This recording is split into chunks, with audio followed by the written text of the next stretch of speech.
Farmers in eastern Iowa are finally catching up with the harvest after this fall's cool and wet weather. This comes as the USDA reports the harvest is now 16 days behind the 5-year average.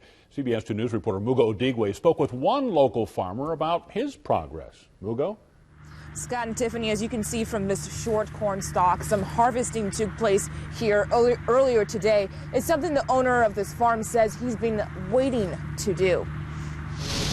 For John Airy, this is what a 16-hour day looks like. And you won't necessarily spend the whole day in the combine. You might spend 10 hours in the combine. You might spend 6 hours running and a couple hours fixing stuff. He says he began harvesting in late September. We're 100% done on beans. I would say there's probably 15–20% beans left in this part of the state.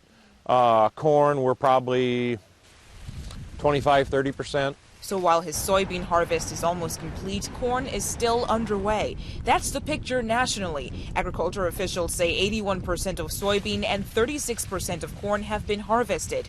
That's a slower than average pace. Because we had a nice cool summer, we didn't have as much of the real big heat that came in and matured the crops a little faster. The USDA says it's put farmers 6 days behind where they were at this time last year. We were probably 2 weeks this spring behind where we usually were. So you put a little later in the spring and a little cooler summer, and that's going to push your fall harvest back a little bit as far as the pace we're used to. But ultimately, John says his yields might be better than that of 2013. I would say overall, yes, probably a little bit better, but it's been definitely a different year than what we've been used to.